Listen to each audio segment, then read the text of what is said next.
Hi and welcome back to Bike Speeds. So this week we're not in the workshop, we're still in the middle of refitting our workshop area, so we haven't got a bike for you this week, but we're just going to talk about some new and old bike technology, things that are on bikes that we often get asked questions about, and my views and thoughts on those. So the first thing on our list, and it's because I've actually been dealing with one of these this week, is oversized pulley jockey wheels. This is where you take your derailleur, you remove the standard cage at the bottom and you put larger pulley wheels on there. It helps with a straighter route for the chain, so there's less kinkage in the chain, and it's supposed to help with not losing so much wattage through your cycling and your delivery from your power to your tyres. All oversized pulley wheels always look great, and they've usually got ceramic bearings and they spin very freely, and they're very nice from that point of view. There's one issue with them though, and that is that if you do not adjust the B screw correctly or get the adjustment absolutely spot on, they can put a lot of strain on your derailleur hanger. And I often see these where the derailleur hanger just bends slightly because obviously the travel's longer and everything about them is a little bit more stressed, and they can cause fatiguing and slight bends in derailleur hangers, especially if you have a misshift along the way. It can just cause that problem. And so they're not generally an entry level thing, they are much more towards your high-end rider that will be looking at oversized jockey wheels, and that's where they fit best. The next one is Di2. Well, we all know that Shimano has been doing Di2 now for a number of years. They now produce a 105 Di2, Ultegra and Dura-Ace, so the three levels are all in the Di2. If you've ever ridden a bike with Di2, you will already know that once you go to it, you avoid going back. They give an absolutely joyous ride. You click the buttons, the gears change. The one drawback with them though is they don't take sitting around very well. So if you don't use a bike for a few months, you can sometimes have issues with the batteries, and that's one of the most common issues with the i2 is the battery failing. It's like any battery technology, it doesn't stand sitting very well. Likewise, adverse temperatures, so if you're sitting there in a cold garage or shed, it's not going to weather as well as if it's in a warmer area. So the batteries can be a little bit of a problem. Di2 is a system for you if you can afford it. It's an absolutely joyous thing to have. Next up on our list is tubeless tires. Well, tubeless tires are absolutely great for out on the road to get you home. So if you get a puncture, the sealant is coming out of the tire, stop straight away, rotate that tire so that the sealant is at the bottom where your puncture is. It will congeal and it will block that hole, and it will always, well, 99% of the time it will get you home. Doesn't matter whether you're mountain biking or road biking. They also work well with lower pressures, so it will still congeal and block up the hole, and they're absolutely great from that. But the downside of those is you do have to top that sealant up and replace it quite regularly. I think it's typically 6 to 7 months. I usually recommend 7 months, so maybe once or twice a year. The sealant itself and the process of topping it up is as expensive as probably a couple of inner tubes. So if you're not doing an awful lot of mileage, then really you're better off to stick with tubes, because you may only get 1 or 2 punctures a year and there's no real cost effectiveness to going tubeless tires, and they are quite expensive to initially set up with obviously different rim tape, different tires, sealants, but they're still a great system. So I thoroughly recommend tubeless tires. Again, it's a bit like Di2, you don't go back once you've had it, you try to stick with what you have begun to know and understand. Internal cable routing. So we've all seen bikes now with internal cable routing. It's all becoming a staple diet of road cycling. The thing with internal routing is I would put that medium to high end tier of cycling. If you're just a rider who wants a bike for winter riding, a rider that's not too serious about your cycling, then I would still stick with external cable routed cables. They are so much easier on your maintenance. They're so much cheaper to change, especially if you're paying for that professionally. Everything about it is so simple, so easy.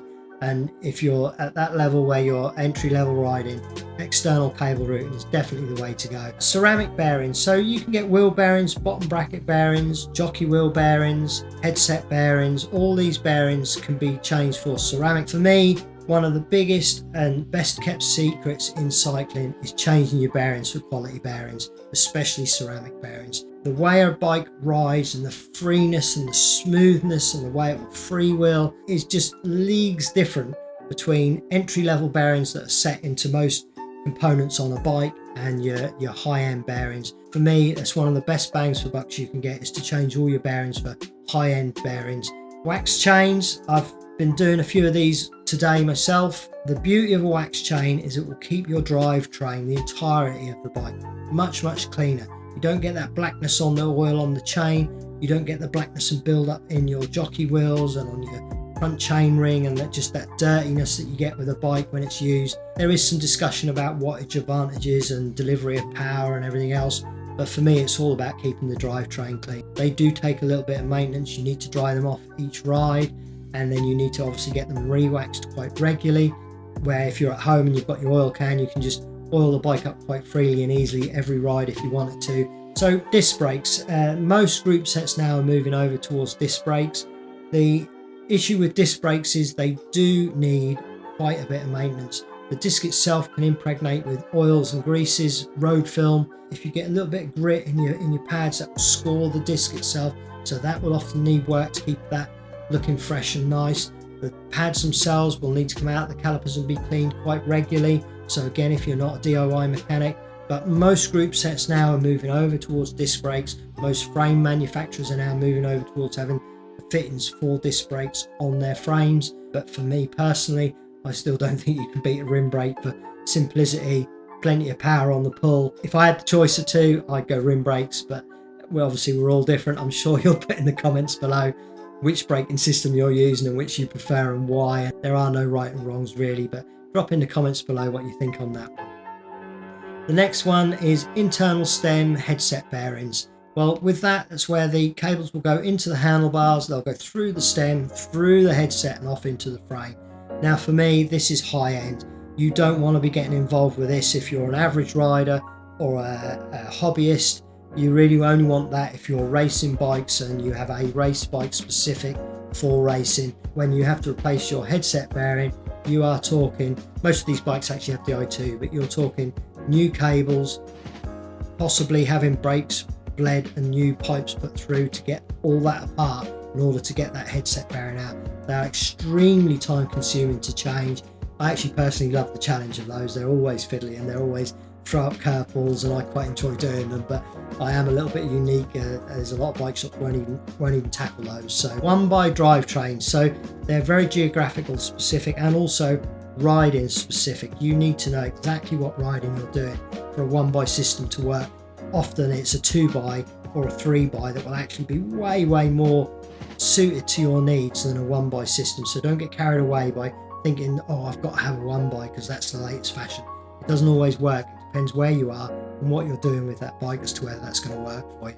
So another one we got here, which is similar to Shimano Di2, is actually Sram Etap. Now there's a difference between Sram and Shimano. Sram is a little bit more mechanical, so it's a proper click on the button and you ka-tung, ka-tung, and it changes gear with, although it's still electronic, a slightly more mechanical feel. I actually quite like the Sram range. It comes in for a bit of a bashing. Again, you get fanboys of each system, be that Campagnola, Shimano, Sram, some of the Chinese variants. It's just about the finesses of each system. But I quite like the Sram Etap. Obviously you have batteries on each item which need charging, but they don't need doing too often, so it's not really an issue. They have the Bluetooth shifting, so there's no cables at the top end, which again for cable routing is a gem. Although even Shimano now is moving that way, but most of the systems I see is still on cables. So Sram is a good system, and again that's middle to high end tier of riding. Now the next one is something that I always consider when I buy a frame, and that is Pressfit bottom brackets. There's so many variants on bottom brackets, but for me, I have always loved the British standard threads bottom brackets, where you thread them in, you turn them in, you get a nice tool that you can click and a nice torque wrench, click that bottom bracket in. Pressfit bearings are always have a margin of error of the machining of the hole that it's going into, the alignment of the two holes. Just there's so many things that can cause that system to fail and not work out. So for me, it's good old threaded bottom brackets.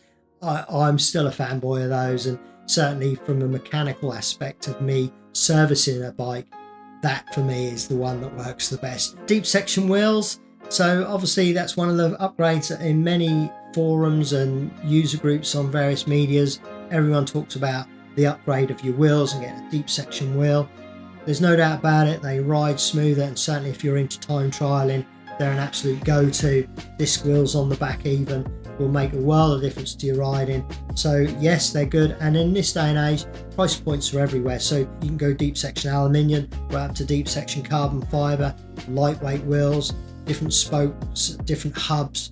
That is why they're often talked about as being one of the best upgrades on a bike. To a degree, I would totally agree with that, but get your bearings done first. And the last one on this list for today is carbon fiber frames. Well, aluminium frames, carbon fiber frames, bamboo frames, whatever it be, there's many different titanium, there's many different technologies in frames. You're talking about aluminium being lower point, but you know, there's some lovely aluminium frames out there. And to me, they're just a little bit hardier, they're just nicer. The welding, I get satisfaction out of looking at welds, and some of these bikes are welded so beautifully. The engineering aspect of them is just gracious, and I do like an aluminium frame. It's easy to get carried away with wanting carbon fiber. An aluminium bike, when you're mid-range and that rider there between the mids and the highs, an aluminium frame is going to suit you absolutely perfectly. It's going to be nice and hardy. It's going to take a knock or two more than a carbon fiber. And to me, aluminium frames still have their place, even though most things are going carbon fiber. So I hope you've enjoyed this video. Just a little easy one for us this week because of the refit that we're doing. Do drop your comment below, and please do subscribe to the channel. Do like this video, and do check out our website because we're doing quite well with the sales on there, and we've worked quite hard on that, me and Simon, to get that one up and running. So do check out. We'll put the link in the description below. And as I say, I hope you've enjoyed this video, and we'll see you again soon. Thanks, and bye for now.